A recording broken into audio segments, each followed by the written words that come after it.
नमस्कार दोस्तों, सभी को राम राम। दोस्तों, आप सभी उम्मीद अच्छे होंगे।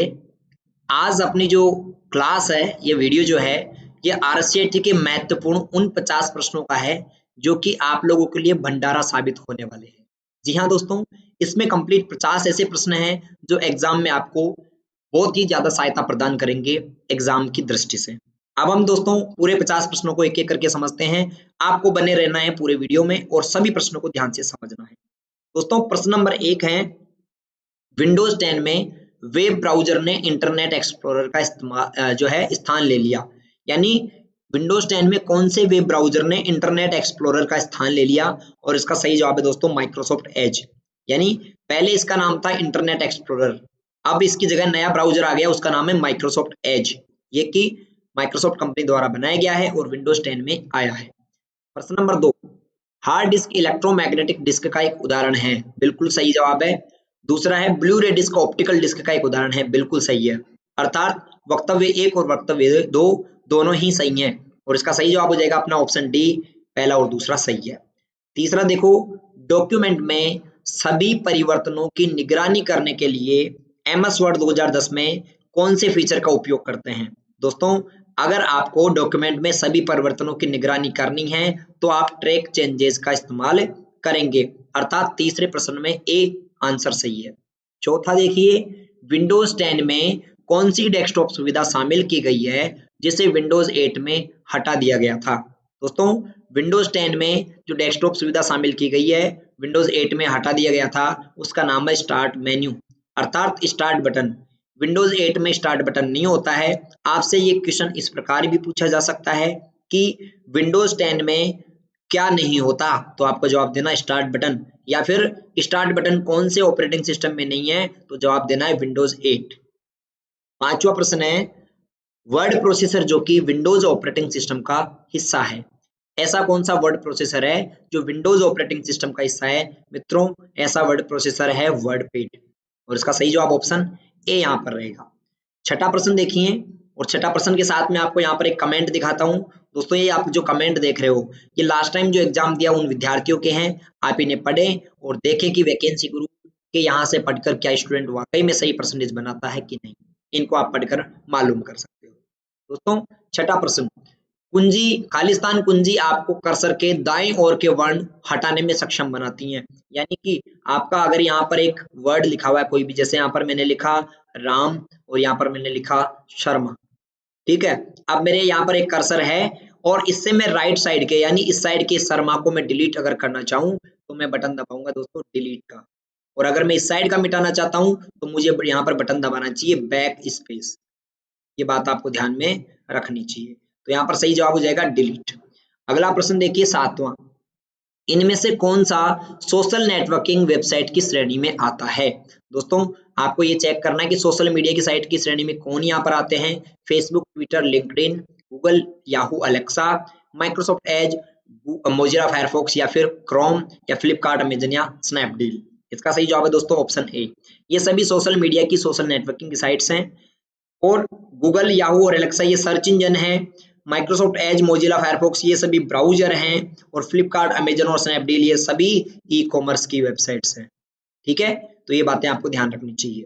कोई अगर चीज समझ में नहीं आती तो आप बैक करके जाएं, दोबारा से सुन लिया कीजिए, है ना।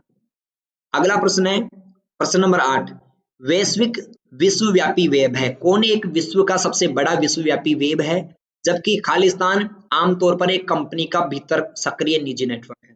यानी कौन तो विश्व सबसे बड़ा नेटवर्क है दुनिया का और एक कंपनी के भीतर का नेटवर्क कौन है? इसका सही जवाब है दोस्तों ऑप्शन बी।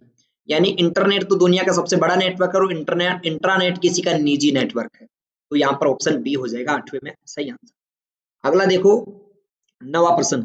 नवा प्रश्न है आपके सामने स्क्रीन पर, एक छोटी सी तस्वीर जो एक प्रोग्राम, फोल्डर या प्रोग्राम फंक्शन का प्रतिनिधित्व करती हैं और जब इन पर डबल क्लिक किया जाता है तो वह उपयोगकर्ता को यूजर इंटरफेस तक पहुंचा देती हैं। तो ये क्या कहलाती है? दोस्तों, इसे हम आइकन कहते हैं। ये किसके बारे में कह रहा है? आप डेस्कटॉप पर देखते हो छोटे छोटे यहाँ पर चिन्ह आपको ऐसे दिखाई देते हैं, इनको हम आइकन कहते हैं। जब इन पे डबल क्लिक करते हो तो ये आपको उस फाइल को खोलने में मदद करते हैं। 10वां प्रश्न है, निम्न में से उपयुक्त विकल्प चुनना है। आपको निम्न में से सही विकल्प बताना है। Mozilla Firefox, safari, Google Chrome, ये सभी वेब ब्राउजर हैं। बिल्कुल सही है। Windows 7, Android, Linux operating system के उदाहरण हैं, ये भी सही है। मॉनिटर, प्रिंटर, वेबकैम हार्डवेयर के उदाहरण हैं, ये भी सही है। तो इसका सही जवाब हो जाएगा उपरोक्त सभी, यानी कि यहाँ पर उपरोक्त सभी जो यहाँ पर जो लाइनें लिखी हुई है, वक्तव्य लिखे हुए हैं, सभी सही है। 11वां देखिए, निम्न में से कौन सा वेब ब्राउजर का एक उदाहरण नहीं है। दोस्तों, वेब ब्राउजर का जो उदाहरण नहीं है वो यहाँ पर है इंटरनेट एक्सप्लोरर, तो वेब ब्राउजर है। ओपेरा भी वेब ब्राउजर है। गूगल एक वेब ब्राउजर नहीं है। मोजिला फायरफॉक्स भी एक वेब ब्राउजर होता है। गूगल का जो वेब ब्राउजर है उसका नाम है गूगल क्रोम, ये बात आपको याद रखनी है, गूगल क्रोम। तो यहाँ पर गूगल तो सर्च इंजन है, तो ऑप्शन सी सही जवाब रहेगा। आगे है एमएस एक्सेस 2010 में इंडेक्स प्रॉपर्टी कौन सी है। इनमें से एमएस एक्सेस की इंडेक्स प्रॉपर्टी कौन सी है? No, yes no duplicate, yes duplicate okay, या उपरोक्त सभी। इसका सही जवाब है दोस्तों यस नो डुप्लीकेट, यानी एक इंडेक्स में डुप्लीकेट चीजें इसमें नहीं आती हैं, तो ये इसका रहेगा यस नो डुप्लीकेट्स। आगे 12वां प्रश्न के बाद 13वां है, HTML बनाने के लिए, यानी HTML क्या बनाने के लिए काम में आता है? और इसका सही जवाब है दोस्तों web page. HTML web page बनाने के काम में आता है, वेबसाइट बनाने के काम में आने वाली एक भाषा का नाम है। दोस्तों, अगर आप चैनल पर नए हैं और आप इसी प्रकार के वीडियोस जानना चाहते हैं, देखना चाहते हैं, सीखना चाहते हैं, और आप कंप्यूटर को बेहतरी बारीकियों से उसके हैक्स सीखना चाहते हैं, तो आप चैनल को सब्सक्राइब जरूर कर लेना। आपको ऐसे शॉर्ट्स के रूप में छोटे छोटे वीडियो मिलते रहेंगे। प्रश्न नंबर 14 है, MS पावरपॉइंट 2010 में निम्न में से कौन सा एनिमेशन प्रभाव ऑब्जेक्ट के आकार को बढ़ाकर या घटाकर, रंग बदलकर या उसे केंद्र में घुमाकर ऑब्जेक्ट को आकर्षित करता है? ये पूछ रहा है कि कौन सा एक ऐसा एनिमेशन है जो ऑब्जेक्ट को बड़ा छोटा करके, उसमें कलर बदलकर, उसके अंदर बदलाव करके, उसकी स्थिति में बदलाव करके दिखाता है। मित्रों, इसे एम्फेसिस इफेक्ट कहते हैं। क्या कहते हैं? Emphasis effect. इसका सही जवाब ऑप्शन सी रहेगा। अगला है, निम्न में से सबसे सही कथन का चयन करो। सबसे सही विकल्प कौन सा है? ब्लूटूथ की संचार सीमा वाईफाई की तुलना में उच्च है। गलत है, ब्लूटूथ कम रहता है, वाईफाई ज्यादा सीमा रहती है। अगला है, कोएक्सियल केबल में दो स्वतंत्र इंसुलेटेड तार होते हैं जो कि ट्विस्टेड होते हैं। गलत, ये भी गलत है, कोएक्सियल में ऐसा नहीं होता, ऐसा ट्विस्टेड पेयर वायर में होता है। तीसरा है, माइक्रोसॉफ्ट वन ड्राइव क्लाउड आधारित फाइल शेयरिंग सिस्टम है, ये बिल्कुल सही है। तो इसका सही जवाब ऑप्शन सी हो जाएगा कि माइक्रोसॉफ्ट वन ड्राइव क्लाउड आधारित एक फाइल शेयरिंग सिस्टम है। 16वां, निम्न में से कौन सा केसलेस लेनदेन का समर्थन करता है? यानी जिसमें आपको केस नहीं देना पड़ता, बिना केस के पेमेंट कहां पर हो जाता है? नेट बैंकिंग से, क्रेडिट कार्ड से, डेबिट कार्ड से, सभी, उपरोक्त सभी इसका सही जवाब है, मतलब ऑप्शन डी। अगला देखिए आप, टॉगल कुंजी है, इनमें से कौन सी एक टॉगल की है? कैप्स लॉक, और उसके बाद है नम लॉक, स्क्रॉल लॉक और उपरोक्त सभी। इसका सही जवाब है दोस्तों उपरोक्त सभी। ये सभी टॉगल कुंजी ऐसे बटन को कहते हैं जिनमें बंद और चालू करने का ऑप्शन होता है, जिन्हें ऑन ऑफ किया जा सकता है। तो नम लॉक, स्क्रॉल लॉक और कैप्स लॉक, तीनों ये ऐसे होते हैं। 18वां है, विंडोज 10 के लिए इनबिल्ट एक रियल टाइम एंटीवायरस, उसका नाम क्या है?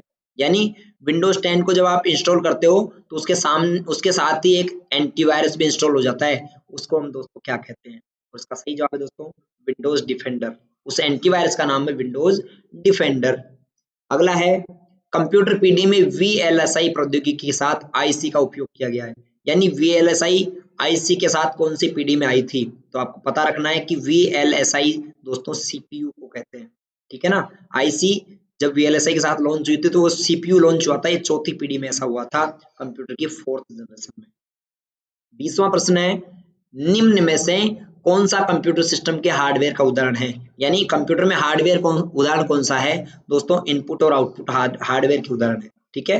MS वर्ड और एक्सेल ये एप्लीकेशन सॉफ्टवेयर के उदाहरण है, और MS पेंट और मैथ टूल ये भी आपके एप्लीकेशन सॉफ्टवेयर हैं, और गूगल क्रोम, मोजिला फायरफॉक्स ये आपके ब्राउजर के उदाहरण हैं। वैसे ब्राउजर भी एक एप्लीकेशन सॉफ्टवेयर होता है। अगला प्रश्न है 21वां प्रश्न है, निम्न में से कौन सा सॉफ्टवेयर का उदाहरण नहीं है? MS वर्ड तो दोस्तों एक सॉफ्टवेयर है, एंटीवायरस भी एक सॉफ्टवेयर है, स्कैनर एक सॉफ्टवेयर नहीं है, हार्डवेयर है, और प्रिंटर का ड्राइवर भी सॉफ्टवेयर होता है। ड्राइवर यहाँ पर प्रिंटर नहीं पूछ रहा, प्रिंटर ड्राइवर यानी उसका सॉफ्टवेयर। स्कैनर एक हार्डवेयर होता है, ठीक है ना। और हार्डवेयर में कैसा डिवाइस होता है? इनपुट डिवाइस होता है, ये बात ध्यान रखना। अगला है 22वां, खालिस्तान डिस्क पर एक नामित स्थान है जहां फाइलों को स्टोर कर सकते हैं। यानी कि हम फाइलों को कहां पर स्टोर कर सकते हैं मित्रों, हम फाइलों को फोल्डर में स्टोर कर सकते हैं। ध्यान रखना, एक ऐसी जगह है जहां पर हम बहुत सारी फाइलों को स्टोर कर सकते हैं, उसे हम फोल्डर कहते हैं। ये बात आपको मालूम होनी चाहिए। 23वां प्रश्न, एमएस एक्सेल में छोटे चार्ट एक सेल में एम्बेडेड होते हैं जो कि दृश्य प्रवृत्ति सारांश देने के साथ साथ डेटा को भी दर्शाते हैं। यानी ऐसे चार्ट जो एक सेल के अंदर ही बन जाते हैं। इन चार्ट्स को दोस्तों पता है क्या कहते हैं, इन चार्ट्स को स्पार्क लाइंस कहा जाता है। क्या कहा जाता है, स्पार्क लाइंस। ऐसे चार्ट जो केवल एक ही सेल में बन जाते हैं स्पार्क लाइन कहलाते हैं।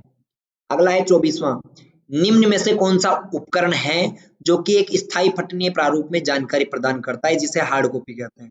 मतलब हार्ड कॉपी प्रिंट करने वाला जो एक डिवाइस है उसका नाम है दोस्तों प्रिंटर। क्या नाम है, प्रिंटर। पर प्रिंटर तो इधर ऑप्शंस में कोई नहीं है, तो मोडेम नहीं हो सकता, कीबोर्ड नहीं हो सकता, मॉनिटर नहीं हो सकता, तो इस उपरोक्त में से कोई नहीं इसका सही आंसर हो जाएगा।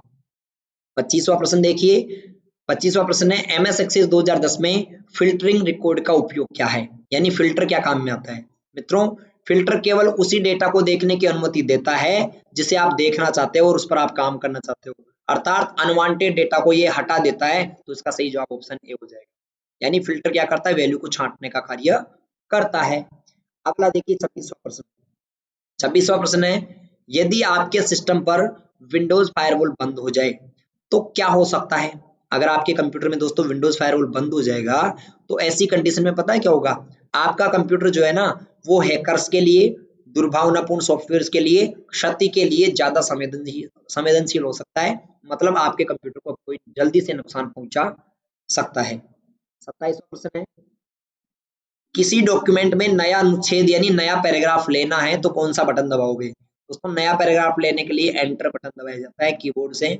एंटर से क्या खुलता है, नया पैराग्राफ खुल जाता है। 28वां प्रश्न है निम्न में से कौन सा शब्द एमएस वर्ड से संबंधित नहीं है। कौन सा शब्द है जो एमएस वर्ड से संबंधित नहीं है, क्लिप आर्ट एमएस वर्ड से संबंधित नहीं है, सॉरी है, प्रेजेंटेशन नहीं है, हेडर फुटर है, बुकमार्क हाइपरलिंक है। यानी प्रेजेंटेशन किससे संबंधित है दोस्तों, पावर पॉइंट से। प्रेजेंटेशन आपका पावर पॉइंट से संबंधित है। ओके। 29वां प्रश्न, वेब ब्राउजर में खाली स्थान पर वांछित संसाधन का यूआरएल इनपुट प्रदर्शित करें। अर्थात एक आपका वेब ब्राउजर है उसमें कौन सी जगह आपका दिखाई देता है, यूआरएल। यहां पर दिखाई देता है यूआरएल, यूआरएल इस जगह को दोस्तों एड्रेस बार कहते हैं। क्या कहते हैं, एड्रेस बार। जहां पर यूआरएल दिखाई देता है उसको एड्रेस बार कहा जाता है। 30वां प्रश्न, 30वां प्रश्न जानने से पहले कहना चाहूंगा जितने विद्यार्थी देख रहे हैं एक बार वीडियो को लाइक जरूर कर दें, ठीक है। आगे चलते हैं 30वें प्रश्न में, एमएस वर्ड 2010 में निम्न में से कौन सा विकल्प पृष्ठ की सामग्री के पीछे छवि डालता है। ठीक है, यानी पृष्ठ की सामग्री के पीछे अगर कोई भी टेक्स्ट या छवि डालता है उसे हम वाटरमार्क कहते हैं। तो ऑप्शन सी इसका सही जवाब रहेगा यहाँ पर। अगला देखिए 31वां प्रश्न, ऑप्टिकल डिस्क का एक उदाहरण है। यानी ऑप्शंस में से आपको ये बताना है कि कौन सा एक ऑप्टिकल डिस्क का उदाहरण है, हार्ड डिस्क, रोम, रैम या सीडीआर। और इसका सही जवाब मैं आपको बताना चाहूंगा दोस्तों, ऑप्टिकल डिस्क आपका होता है सीडी।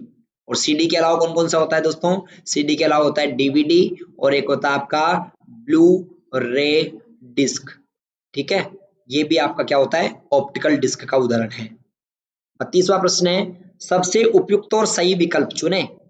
ठीक है दोस्तों, यहाँ पर ये जो वीडियो है ये टॉप 50 वीडियो है। इसमें टॉप ऐसे 50 प्रश्न हैं जो कि आपके एग्जाम में बहुत ज्यादा सहायता प्रदान करने वाले हैं। ठीक है, सबसे उपयुक्त और सही विकल्प कौन सा है, कंट्रोल और एल्ट कुंजी का संयोजन कुंजी कहते हैं, बिल्कुल सही है। कहते हैं कैप्स लॉक, नम लॉक और स्क्रॉल लॉक को टॉगल कुंजी कहते हैं, बिल्कुल सही है। तो उपरोक्त ए और बी दोनों सही जवाब है। 33वां देखिए, एमएस वर्ड 2010 में निम्न में से कौन सा अलाइनमेंट विकल्प बाएं और दाएं जो है मार्जिन के बीच अनुच्छेद की प्रत्येक पंक्ति को अलाइन कर देता है तथा दाएं बाएं किनारों को उत्पादन कर देता है। ठीक है, ये कह रहा है कि आपके अगर पेज में मार्जिन के बाद भी आपको पैराग्राफ के जो है ये वाली लाइनें हैं इनको बराबर करना है इधर और इधर से। ठीक है, मार्जिन के बाद इनको बराबर करना है इधर और इस साइड से, तो आप किसका इस्तेमाल करोगे दोस्तों, आप जस्टिफाई अलाइनमेंट का इस्तेमाल करोगे। बराबर करता है कौन, जस्टिफाई अलाइनमेंट। आगे है 34वां प्रश्न, आप अपने विंडोज 10 डिवाइस को खालिस्तान पर क्लिक करके स्लिप मोड या शटडाउन या रीस्टार्ट कर सकते हैं। यानी कौन सा बटन है जो आप दबाओगे जिससे क्या हो जाएगा, स्लिप मोड हो जाएगा, रीस्टार्ट हो जाएगा या शट डाउन हो जाएगा। और इसका सही जवाब है दोस्तों पावर बटन। विंडोज 10 में पावर बटन के साथ ऐसा कर सकते हैं। किस प्रकार का व्यक्तिगत ईमेल खाता आमतौर पर अपने कंप्यूटर पर ईमेल डाउनलोड करने के काम में आता है? मित्रों, ईमेल डाउनलोड करने के जो काम में आता है उसको हम POP3 कहते हैं। क्या कहते हैं? POP3। याद रखना। MS एक्सेल में माइक्रोसॉफ्ट एक्सचेंज तो एक जो है व्यापारिक खाता होता है।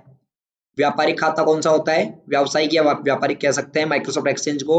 और POP3 ईमेल डाउनलोड करने के काम में आने वाला प्रोटोकॉल है। और POP का पूरा नाम होता है पोस्ट ऑफिस प्रोटोकॉल। 36वां प्रश्न है, खालिस्तान को आमतौर पर इंटरनेट पर यातायात निर्देशन के काम में लगाया जाता है या इस्तेमाल किया जाता है। यानी इंटरनेट पर यातायात को जो है निर्देशन कौन करता है दोस्तों? राउटर। राउटर इंटरनेट का ट्रैफिक पुलिस है। ऐसा याद रखो कि इंटरनेट पर राउटर क्या करता है? ट्रैफिक को मैनेज करने वाला एक ट्रैफिक पुलिस है। अगला 37वां, FAT का पूरा नाम क्या है दोस्तों? FAT का पूरा नाम फाइल एलोकेशन टेबल है। फाइल एलोकेशन टेबल, ये बात आपको ध्यान रखनी चाहिए। और ये प्रश्न सारे 50 प्रश्न मेरे द्वारा बनाए गए हैं आप लोगों के लिए, जो कि महत्वपूर्ण है एग्जाम की दृष्टि से, और इन्हें पढ़कर आपकी बहुत अच्छी तैयारी हो जाएगी, ऐसा समझो। यूट्यूब क्या है दोस्तों? यूट्यूब यह एक वीडियो साझाकरण और वीडियो खोज वेबसाइट है जो उपयोगकर्ता को वीडियोज अपलोड करने, देखने और शेयर करने की अनुमति देता है। बिल्कुल सही है, यहाँ पर ऑप्शन ए यहाँ पर सही आंसर हो जाएगा आपका, क्योंकि वीडियो देख सकते हो, डाउनलोड कर सकते हो, शेयर कर सकते हो यूट्यूब के ऊपर, ठीक है, और आप लाइक भी कर सकते हैं वीडियो को इसके ऊपर। आगे 39वां प्रश्न, इनमें से पेन ड्राइव की विशेषता नहीं है। कई बार कई विद्यार्थी क्या कहते हैं, सर आपके यहाँ से, जो पुराने विद्यार्थी वो उनके कमेंट्स में पढ़ता हूँ, उन्होंने कहा कि सर आपके यहाँ से जब हम पढ़े तो आपके यहाँ से क्वेश्चंस तो एग्जाम में मिलते ही हैं, पर आपके यहाँ से ऑप्शंस भी हूबहू मिल जाते हैं, ऐसे कैसे? 4 ऑप्शंस भी सेम टू सेम। तो उनको ऐसा लगता है कि या तो सर आपके पास कुछ दिनों पहले ही पेपर आ जाता है, 5-10 दिन पहले ही, या फिर एग्जामिनर जो क्वेश्चन पेपर बनाता है वो आपकी वीडियोस देखता होगा। तो मैंने ऐसा कहा कि ऐसा कुछ भी नहीं है, ये सब तो एक्सपीरियंस के माध्यम से हम बना देते हैं और इसी माध्यम से वहां पर ऑप्शंस भी मिल जाते हैं, ठीक है। तो ये एक एक्सपीरियंस, एक अनुभव की बात होती है। इनमें से पेन ड्राइव की विशेषता नहीं है। कौन सी पेन ड्राइव की विशेषता नहीं है? यह ऑप्टिकल ड्राइव का एक उदाहरण है, ठीक है। दूसरा, यह यूएसबी पोर्ट के माध्यम से जुड़ता है, यह पोर्टेबल डिवाइस है, इसे डिस्कनेक्ट करना बहुत ही आसान है और सुरक्षित कहीं से भी ले जा सकते हैं। बिल्कुल सही है, ये भी सही है, ये भी सही है, ये भी सही है। ऑप्टिकल डिस्क नहीं है, ये ध्यान रखना। ऑप्टिकल तो सीडी, डीवीडी और ब्लू रे डिस्क होती है। 40वां प्रश्न है, कौन सी कीबोर्ड शॉर्टकट को चयनित आइटम का नाम बदलने के काम में लेते हैं? यानी रीनेम करने की शॉर्टकट क्या है दोस्तों? रीनेम करने की शॉर्टकट होती है F2। F2 बटन आप दबाएंगे तो रीनेम हो जाएगा, ठीक है। अगर कोई प्रश्न समझ में नहीं आता तो आप दोबारा से बैक करके चलाकर देख लिया कीजिए ना, आपको अच्छे से समझना है वीडियो को, एक एक क्वेश्चन को ध्यान से पढ़ना है। बहुत महत्वपूर्ण प्रश्न आप लोगों के लिए बनाया हूँ। प्रधानमंत्री जनधन योजना में खाता खुलाने के लिए कितनी राशि चाहिए दोस्तों? प्रधानमंत्री खाता अगर आप खुलवाना चाहते हो जनधन योजना में तो शून्य राशि चाहिए, 0 राशि में खाता खुल जाएगा। राज ई वॉलेट को अन्य क्या कहा जाता है दोस्तों? डिजिटल दस्तावेज प्रबंधन, यानी डिजिटल डॉक्यूमेंट मैनेजर इसे कहा जाता है। अगला 43वां प्रश्न है, माइक्रोसॉफ्ट वन ड्राइव को विंडोज का उपयोग होता है, यानी कौन सी विंडोज में माइक्रोसॉफ्ट वन ड्राइव का इस्तेमाल किया जा सकता है दोस्तों? विंडोज 8 में, विंडोज 10 में, या फिर ए और बी दोनों में? इसका सही जवाब है दोस्तों ए और बी दोनों में माइक्रोसॉफ्ट वन ड्राइव का इस्तेमाल किया जा सकता है। Microsoft one drive cloud storage होते हैं, क्लाउड स्टोरेज होते हैं, ये ध्यान रखना। क्लाउड स्टोरेज यानी ऑनलाइन जहां पर हम डेटा स्टोर कर सकते हैं, और ये हमें क्लाउड स्टोरेज दोस्तों में 15 जीबी तक फ्री डेटा सेव करने की सुविधा देते हैं। 44वां प्रश्न है, एक ऑनलाइन इलेक्ट्रॉनिक हस्ताक्षर सेवा है, यानी कौन सी एक ऑनलाइन डिजिटल सिग्नेचर सेवा है? और इसका सही जवाब है दोस्तों राज ई साइन, राजस्थान इलेक्ट्रॉनिक सिग्नेचर। ये सेवा आपको ऑनलाइन सेवा करने की अनुमति देता है। 45वां है, बेरोजगारों को पंजीकृत करने के लिए जो BRSY योजना है, इसके तहत ब्याज दर कितनी लगती है दोस्तों? 4% ब्याज दर लगती है। कितनी? 4% ब्याज दर। ये बात आपको ध्यान में रहनी चाहिए। रोजगार सृजन योजना में ऋण चुकता करने की अवधि कितनी है दोस्तों? रोजगार सृजन योजना के तहत ऋण चुकता करने की अवधि 5 वर्ष होती है, यानी 5 वर्ष में आपको वो पैसा चुकाना होता है जो आपने लोन लिया है। MS वर्ड 2010 में किसी डॉक्यूमेंट का अधिकतम आकार कितना हो सकता है दोस्तों? MS वर्ड के किसी डॉक्यूमेंट का अधिकतम आकार 32 GB तक हो सकता है। कितना हो सकता है? 32 GB, जो कि बहुत बड़ा डॉक्यूमेंट हो सकता है। इतना डॉक्यूमेंट तो आई थिंक कोई बनाता भी नहीं होगा। अगला है 48वां प्रश्न, एक बार टैब बटन दबाने पर कर्सर कितना आगे जाता है? मतलब जब आप टैब दबाते हो तो कर्सर 0.5 इंच आगे जाता है, याद रखना 0.5 इंच आगे जाता है। ऑप्शन बी इसका सही आंसर है। 50वां प्रश्न देखिए, MS वर्ड 2010 में डिफॉल्ट व्यू कौन सा होता है? यानी माइक्रोसॉफ्ट वर्ड का डिफॉल्ट व्यू कौन सा है? अपने आप जो व्यू होता है मित्रों, इसका जो डिफॉल्ट व्यू होता है वो होता है प्रिंट लेआउट व्यू, यानी इसे हम मुख्य एडिटिंग व्यू भी कहते हैं। क्या कह सकते हैं? मुख्य एडिटिंग व्यू। ठीक है। 50वां प्रश्न है, MS वर्ड 2010 में पैराग्राफ का फर्स्ट लेटर कैपिटल प्रदर्शित करने के लिए किसका प्रयोग करेंगे? दोस्तों, अगर आप किसी पैराग्राफ का पहला अक्षर बड़ा लिखना चाहते हो, 3 लाइन के बराबर बड़ा लिखना चाहते हो, तो उसके लिए आप किसका यूज करेंगे? ड्रॉप कैप का इस्तेमाल करेंगे। अर्थात ऑप्शन सी सही जवाब है, ड्रॉप कैप। ऐसे करके 50 प्रश्न आपके यहाँ पर सही हुए। 50 में से कितने प्रश्न आपने सही किए? आपके नाम के साथ कमेंट करें और कहाँ से आप इस वीडियो को देख रहे हैं, अपना नाम, कहाँ से आप देख रहे हैं और कितने प्रश्न आपके सही हुए, कमेंट जरूर करें। दोस्तों, वीडियो अच्छा लगा तो लाइक कीजिए, चैनल पर सब्सक्राइब जरूर करके जाइए। मिलते हैं अगले वीडियो में, तब तक के लिए गुड बाय, बाय बाय, धन्यवाद। आप सभी अपना अच्छे से ख्याल रखो। Good bye.